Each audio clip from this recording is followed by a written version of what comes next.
right, markets. Stock market. Dow Jones up 825 today. So it's about 1,400 the last 2 days. I do want to insert, I want to put in this. Elon Musk has agreed to purchase Twitter, actually at the original strike price, which was $54. So before that announcement, Twitter was at 42. After the announcement, it got to 52, up 22%. I don't know, maybe that helped the stock market rally in the last hour, 30, 40, or 50 minutes. And by the way, it's a good blow for free speech. Finally, Elon, just get it done. Take over Twitter and give us some free speech. Imagine that. Anyhow, joining us now is Kevin Hassett, former chair of the Council of Economic Advisors, author of the most important book called The Drift, The Fight Against Socialism. Kevin Love, great to see you. First up, what do you make of the stock market rally? 2 days, plus 1,400 points, et cetera, et cetera. What's this all about? You know, there's two bits of news that I've noticed. One thing is that if you look at interest rates at the longer end, they've really, come back down.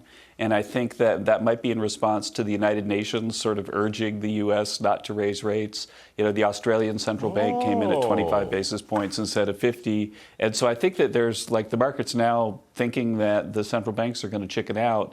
And as you and I talked about when I was at the Jackson Hole conference, I just don't think that's true. I think that the Fed isn't going to make the same kind of mistake Arthur Burns made in the 70s, which is basically, easing off the increases before you see inflation declining. It is true, though, finally, as you know very, very well, especially from your job at NEC, that when the dollar is strong, when interest rates in the U.S. go up, that's really, really a rough time for emerging markets. And so I see why the UN would be worried about it, but it's not the U.S. Central Bank's job to manage that as well. How can the UN, that's an interesting point. All the years I've been doing this stuff, the UN calling the shots on monetary policy, really? I have a hard time with that. I mean, the UN, period, I have a hard time with that. I'm in favor of global trade, but I'm not in favor of world government. Next thing you know, The Hague is going to be issuing monetary instructions. I mean, really? So we should take this UN thing seriously. That's what you're saying. I think the markets are taking it seriously, and the Australians look to have chickened out a little bit on their rate hike. And the bottom line, though, is that what the UN should be saying, and you and I would endorse it, is it should be telling developing countries that, look, with a tightening cycle going on in the U.S., with the dollar already up 21% relative to a basket of currencies this year, you're going to have a rough time raising money in capital markets. You need to get your house in order. You need to cut government spending. You need to make sure your budgets are balanced, because if you're desperate for foreign capital, you might find that you can't get it, and then you could have a debt crisis. And so it's if I were running a developing country right now, I'd be really, really focused on what I could do to protect myself. And to have the UN, try to spread the blame to the U.S. and, not advise people to get their house in order is, I just think, irresponsible. But that's what we expect of the UN, right? Well, I've come back domestically. Your piece in National Review, the 10 steps of stagflation. We are currently at step 6. What does that mean? We are currently at step 6. That puts us in the Fed's tightening cycle, right? They got more to do? That's right. Yeah, so what's going to happen, if history is a guide, is that the Fed's tightening cycle is going to start to lift the unemployment rate. But before it does, inflation will slow because of the slower economy. And I would expect that the year-over-year number will go to about what the wage inflation rate is, about 6%, and that it'll stay there until unemployment goes up by 2 or 3 percentage points. And so the Fed has a lot of tightening to do if it wants to control inflation. And so I think that the exuberance of the market right now, with this sort of idea that the Fed's going to go down to quarter-point moves, that's like the gossip of what's driving markets. I think it's misplaced. I think it would be irresponsible for the Fed to come off the 75 basis point hike path right now, because inflation is still out of control, as you know.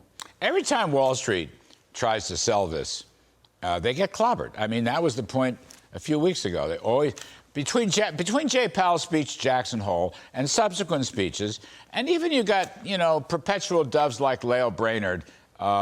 She's been hawkish.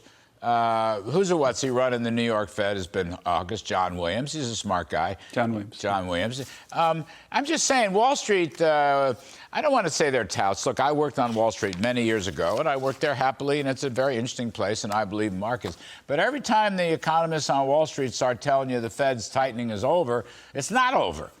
It's not over. I mean, it's a triumph of hope over experience. Actually, it's a triumph of bad analysis over good analysis regarding inflation. I think that's right, and also don't forget that that people who were short the bond at the intermediate and long end made a lot of money, and it could be that there's some profit taking and so on driving interest rates out there as well. But the bottom line is that I don't think that we're going to have an enduring recovery until it's clear that the Fed has controlled inflation and probably we have a political change in Washington so that markets can stop worrying about, AOC basically setting the economic agenda with their modern monetary theory for the next 2 years. That's it. Let me just hit that. Two things I want to go to in the last moments here. One is that point you made. The cavalry's coming. The polls, which are based more and more on likely voters, are showing Republicans rising, Democrats falling, unlike the month of August. It may be that if the Republicans take Congress, that would be a bullish thing. That could help stock markets, if not by this year, certainly next year. The other point, Kevin, I might have made, slightly political but also financial. Elon Musk, after all this, is in fact going to buy Twitter. He's going to buy it at $54 a share, which was his original strike price after we went through lawsuits and bric-a-bracs and so forth and so on. Now, that's a very cool thing. It's also good financially, but I think it's cool for free speech, Kevin Hassett, because he's going to let free speech, whatever it's going to cost him, I don't know, he's going to give us free speech back. Right, and as you know, being a loyal reader of The Drift, one of the key points that I talk about how come the U.S. is drifting towards socialism is that the left controls the media and makes defenders of capitalism basically, they discredit them whenever they can. And so if you can now go on Twitter and defend capitalism, if they let Donald Trump back on Twitter, then it'll create a conversation that hopefully moves us in a positive direction for economic policy. Right now, those voices are being silenced, and that's bad for democracy, bad for capitalism. And so I think the drift towards socialism absolutely will be significantly reversed if Elon Musk takes over Twitter, and I think that's a really good thing. And I don't think that's what's driving markets right now. Just the investors who've read my book are probably very happy about it and buying equities right now. Millions are reading the book. There's no question. Millions are reading the book. Elon Musk, he's helping stop the drift. I think that's right. Whatever the impact is on financial markets. All right, Kevin Hassett, great stuff. Kevin, I got to process the UN and monetary policy. I got to work on that. I'm having a big problem with that. Anyway, thanks for coming on. See you soon.